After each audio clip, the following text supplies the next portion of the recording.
ওম শান্তি 16 জানুৱাৰী 2022 বৰ্ষ প্ৰাতঃ মুৰলী অব্যক্ত বাপদাদা ৰিভাইজ তাৰিখ 25 ডিচেম্বৰ 1989 বৰ্ষ শীৰ্ষক বাক্য আত্মিক নিচাত থাকি নিশ্চিন্ত বাদশাহ হোৱা। আজি শ্ৰেষ্ঠতকৈও শ্ৰেষ্ঠ পিতাই সন্তানসকলক অলৌকিক দিব্য সংগম যুগৰ প্ৰতিটো দিনৰ কাৰণে অভিনন্দন জনাই আছে। জগতৰ লোকৰ বাবে এটা বিশেষ দিনেই বৰদিন হয় আৰু বৰদিনত কি কৰে? তেওঁলোকে ভাবে উদাৰ অন্তৰেৰে উদযাপন কৰি আছোঁ, কিন্তু তোমালোকে জানা তেওঁলোকৰ উদযাপন কৰাটো কি হয়? তেওঁলোকৰ উদযাপন কৰা আৰু তোমালোক শ্ৰেষ্ঠতকৈও শ্ৰেষ্ঠ পিতাৰ উদাৰ অন্তৰৰ সন্তানসকলৰ উদযাপন কৰা কিমান উপৰাম আৰু স্নেহী হয়। যিদৰে জগতৰ লোকৰ বৰদিন আছে, আনন্দত নাচি গাই ইজনে সিজনক সেই দিনটিৰ বাবে অভিনন্দন জনায়, সেইদৰে তোমালোক সন্তানসকলৰ বাবে সংগম যুগটোৱেই শ্ৰেষ্ঠ যুগ হয়। আয়ুষত চুটি কিন্তু বিশেষত্ব আৰু প্ৰাপ্তি কৰোৱাত সকলোতকৈ শ্ৰেষ্ঠ যুগ। গতিকে সংগম যুগৰ প্ৰতিটো দিন তোমালোকৰ বাবে বৰদিন হয়, কিয়নো শ্ৰেষ্ঠতকৈও শ্ৰেষ্ঠ পিতাক মহান যুগ সংগম যুগতে পোৱা যায়। লগতে পিতাৰ দ্বাৰা শ্ৰেষ্ঠতকৈও শ্ৰেষ্ঠ প্ৰাপ্তিও এতিয়া হয়। বাপদাদাই সকলো সন্তানক শ্ৰেষ্ঠতকৈও শ্ৰেষ্ঠ পুৰুষোত্তম এতিয়া কৰি তোলে। যিদৰে আজিৰ দিনটিৰ বিশেষত্ব হৈছে আনন্দোৎসৱ উদযাপন কৰা আৰু ইজনে সিজনক উপহাৰ দিয়া, অভিনন্দন জনোৱা আৰু পিতাৰ দ্বাৰাই উপহাৰ পোৱাৰ দিন হিচাপে উদযাপন কৰে। তোমালোক সকলোকে পিতাই সংগম যুগতহে শ্ৰেষ্ঠতকৈও শ্ৰেষ্ঠ উপহাৰ কি দিছে? বাপদাদাই সদায় কয় যে মই তোমালোক সন্তানসকলৰ বাবে হাতত স্বৰ্গৰ ৰাজ্যভাগ্য আনিছোঁ। গতিকে সকলোৰে হাতত স্বৰ্গৰ ৰাজ্যভাগ্য আছে নহয়? যাক কোৱা হয় হাতত স্বৰ্গ। ইয়াতকৈ শ্ৰেষ্ঠ উপহাৰ আন কোনোবাই দিব পাৰেনে? যিমানেই ডাঙৰ ব্যক্তিয়ে ডাঙৰ উপহাৰ নিদিয়ক, পিতাৰ উপহাৰৰ আগত সেয়া কি হ'ব? যেন সূৰ্যৰ আগত দীপক। গতিকে সংগম যুগৰ স্মাৰক চিহ্ন অন্য ধৰ্মতো থাকি গৈছে। তোমালোকক শ্ৰেষ্ঠ যুগত শ্ৰেষ্ঠ পিতাই শ্ৰেষ্ঠতকৈও শ্ৰেষ্ঠ উপহাৰ দিছে। সেইকাৰণে এতিয়া বৰদিনত এইটো বিধিৰে উদযাপন কৰে। তেওঁলোকে খ্ৰীষ্টমাছ ফাদাৰ বুলি কয়। পিতা সদায় সন্তানসকলক দিওঁতা দাতা হয়। লৌকিক ৰীতিৰেও চোৱা, পিতা সন্তানসকলৰ দাতা হয়। এয়া হ'ল বেহদৰ অৰ্থাৎ অসীমৰ পিতা। বেহদৰ পিতাই উপহাৰো বেহদক দিয়ে। বাকী উপহাৰ কিমান দিন চলিব? কিমান সুন্দৰ সুন্দৰ শুভেচ্ছাৰ কাৰ্ড উপহাৰ হিচাপে দিয়ে, কিন্তু আজিৰ দিনটি পাৰ হৈ গ'ল, তাৰ পাছত সেই কাৰ্ড কি কৰিব? অলপ সময় চলে নহয় জানো? খোৱা বোৱাৰ মিঠা বস্তুও দিব, সেয়াও কিমান সময় চলিব? কিমান সময় আনন্দ উদযাপন কৰিব? নাচিব গাব এৰাতি, কিন্তু তোমালোক আত্মাসকলক পিতাই এনেকুৱা উপহাৰ দিয়ে যিটো এইটো জন্মততো লগত আছেই, তাৰ উপৰিও জন্ম জন্মান্তৰ লগত থাকিব। জগতৰ লোকে কয় খালী হাতেৰে আহিছিলোঁ আৰু খালী হাতেৰে যাব লাগে, কিন্তু তোমালোকে কি ক'বা? তোমালোকে নিচাৰে কোৱা যে আমি আত্মাসকল পিতাৰ দ্বাৰা প্ৰাপ্ত সম্পদেৰে ভৰপূৰ হৈ যাম আৰু অনেক জন্ম ভৰপূৰ হৈ থাকিম। 21 জন্মলৈকে উপহাৰ লগত থাকিব। এনেকুৱা উপহাৰ কেতিয়াবা দেখিছানে? লাগিলে কোনোবা বিদেশৰ দেশৰ ৰজা বা ৰাণী হওক, এনেকুৱা উপহাৰ দিব পাৰেনে? লাগিলে গোটেই সিংহাসনেই দি দিয়ক, যাচক এই সিংহাসন আপুনি লৈ লওক। তোমালোকে কি কৰিবা? কোনোবাই ল'বানে? পিতাৰ অন্তৰাসনৰ তুলনাত সেই সিংহাসন কি হয়? সেইকাৰণে তোমালোক সকলোৱে নিচাত থাকা। নিচা অৰ্থাৎ আত্মিক নিচা। এই আত্মিক নিচাত থকাসকলে কোনো কথাৰ চিন্তা নকৰে, নিশ্চিন্ত বাচ্চা হৈ যায়। এতিয়াৰো বাচ্চা আৰু ভৱিষ্যতেও বাচ্চাহী প্ৰাপ্ত কৰা, সেয়েহে সকলোতকৈ শ্ৰেষ্ঠ আৰু সকলোতকৈ ভাল হৈছে এই নিশ্চিন্ত বাচ্চাহী।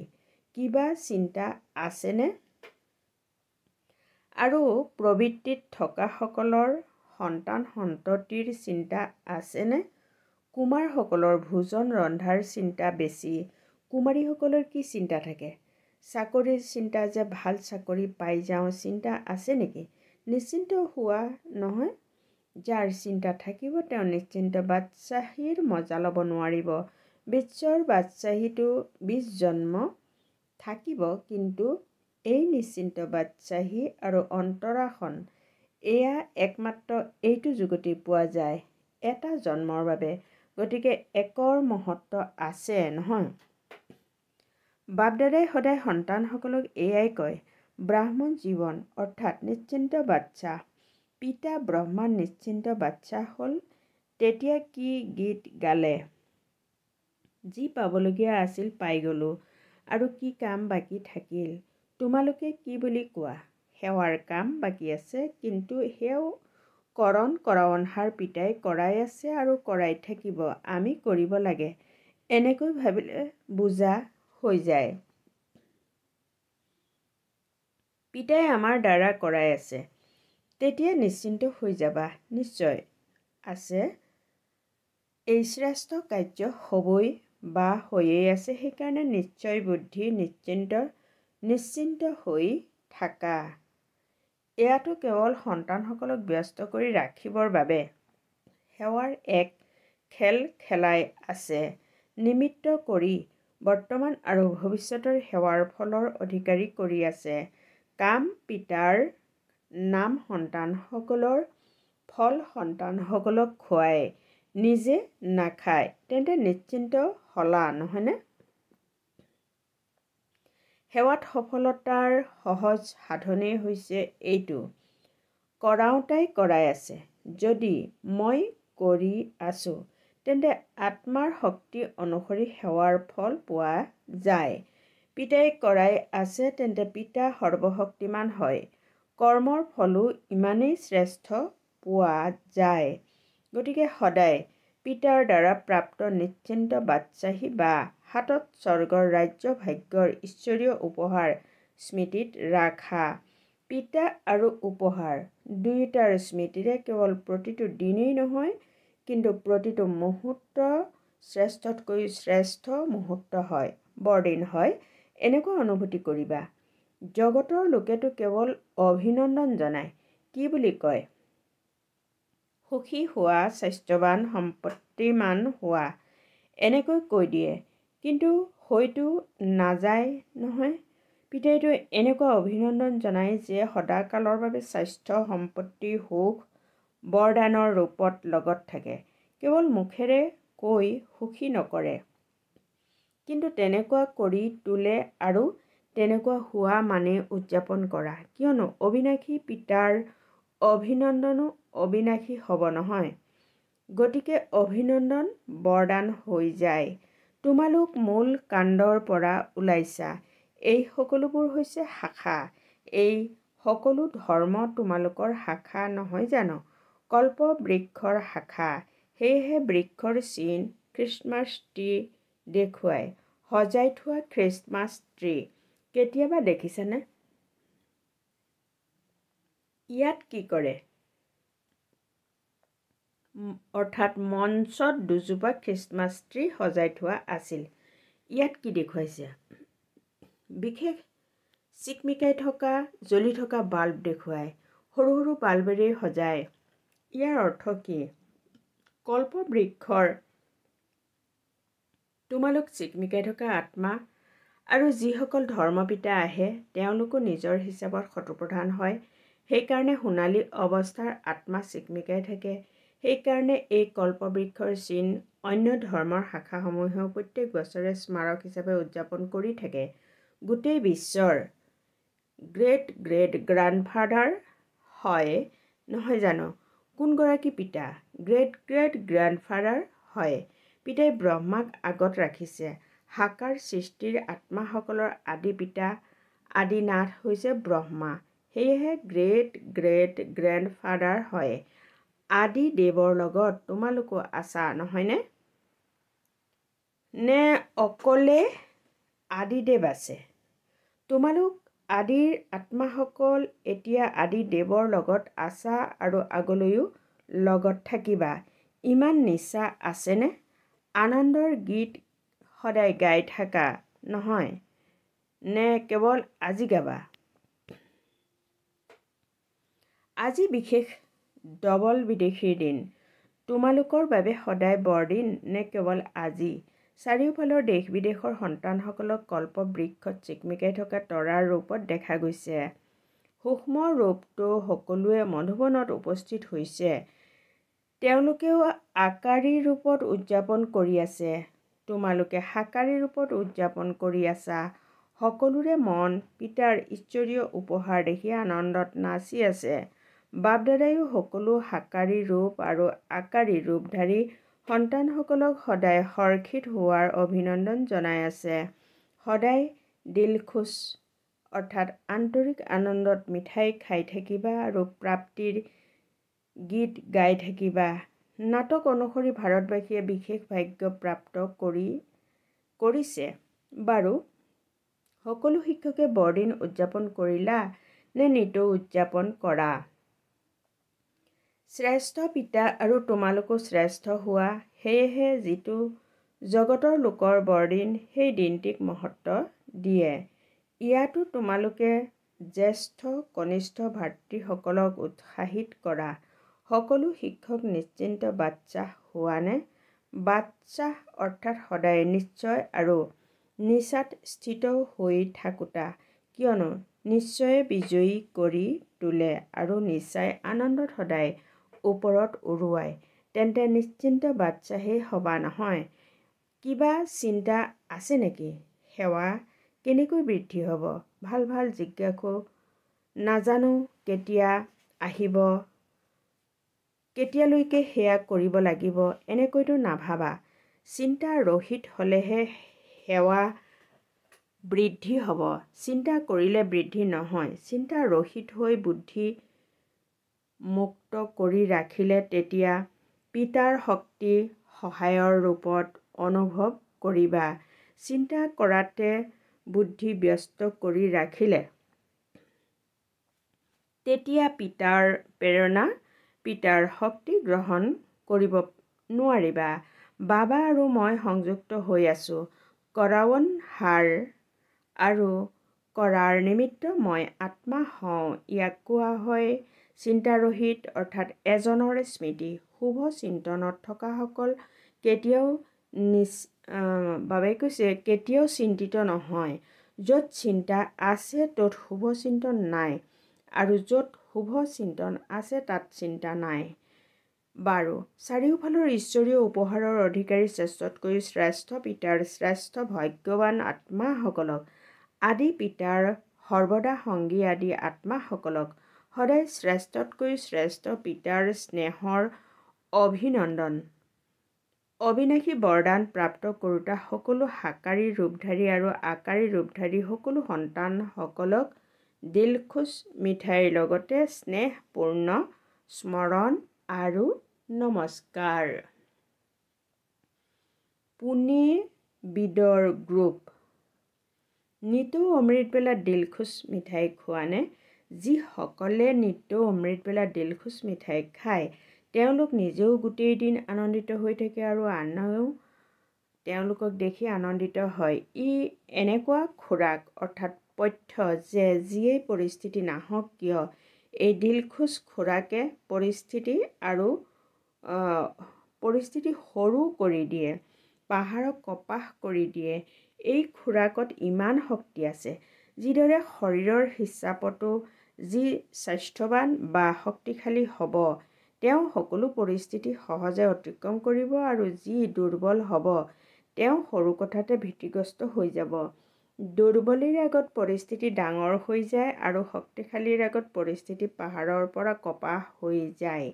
তেন্তে নিতৌ দিলখুছ মিঠাই খোৱা অৰ্থাৎ সদায় আন্তৰিক আনন্দত থকা এই অলৌকিক আনন্দৰ দিন কিমান অলপীয়া। দেৱতাৰ আনন্দ আৰু ব্ৰাহ্মণৰ আনন্দৰ মাজতো পাৰ্থক্য আছে। এই ব্ৰাহ্মণ জীৱনৰ পৰমাত্ম আনন্দ, অতীন্দ্ৰিয় সুখৰ অনুভূতি দেৱতাৰ জীৱনতো নাথাকিব। সেয়েহে এই আনন্দ যিমান পাৰা উদযাপন কৰা। নিতৌ বুজিবা যে আজি আনন্দোৎসৱ কৰাৰ দিন। ইয়াত আহি আনন্দ বাঢ়ি গৈছে নহয়। ইয়াৰ পৰা তললৈ গ'লে তেতিয়া কমটো হৈ নাযাব। উৰন্ত কলা এতিয়া হয়, তাৰ পাছততো যিমান পালা সিমান খাই থাকিবা। গতিকে সদায় এইটো স্মৃতিত ৰাখিবা যে আমি দিলখুচ মিঠাই খাওঁতা আৰু আনক খুৱাওঁতা হওঁ, কিয়নো যিমানে দিবা সিমানে আৰু বৃদ্ধি হৈ গৈ থাকিব।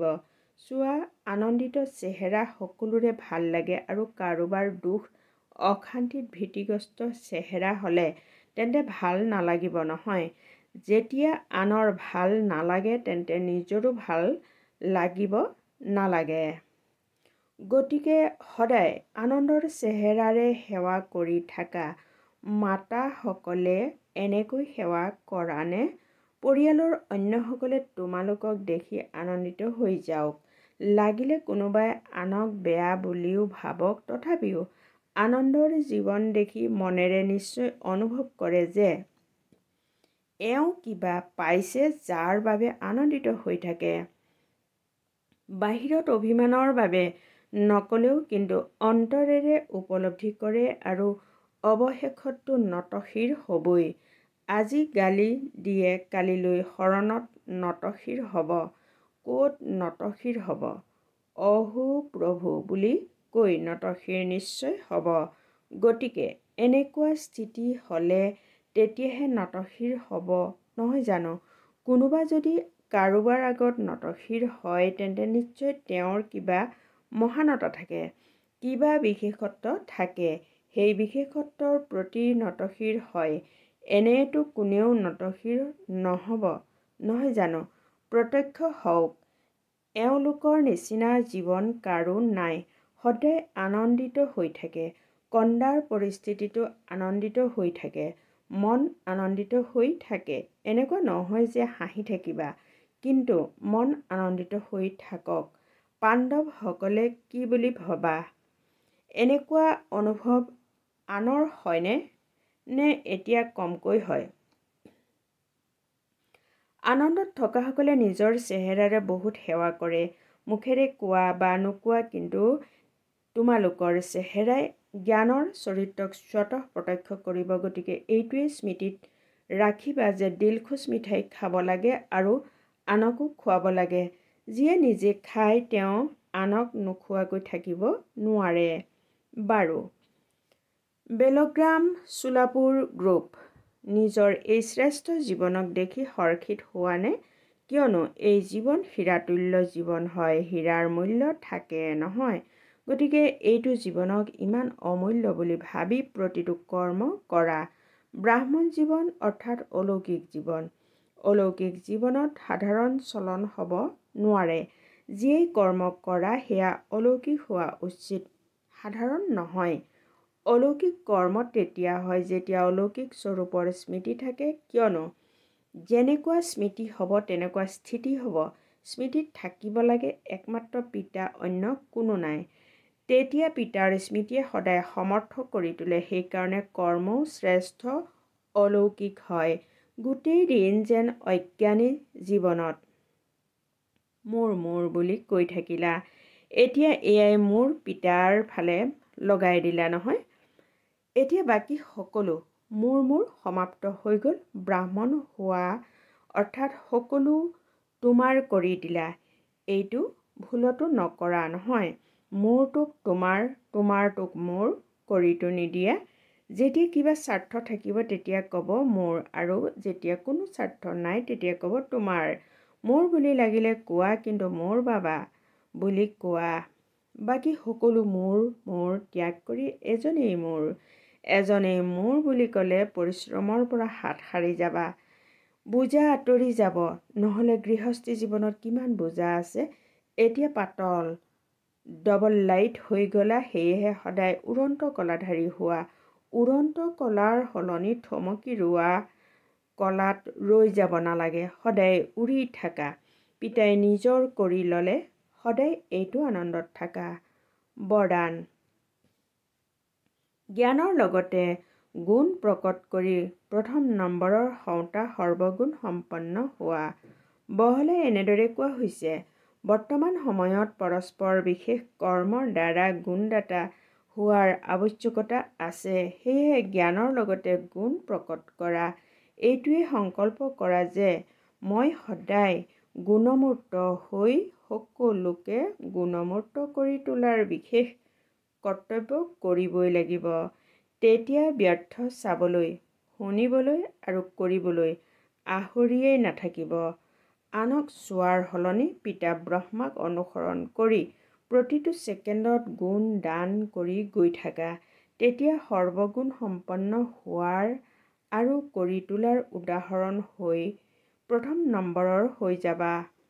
শ্লোগান: শান্তিৰ শক্তিৰ দ্বাৰা নেতিবাচকক ইতিবাচকলৈ পৰিৱৰ্তন কৰা মানে মনেৰে সেৱা কৰা। ওম শান্তি। স্নেহত লীন স্থিতিৰ অনুভৱ কৰা।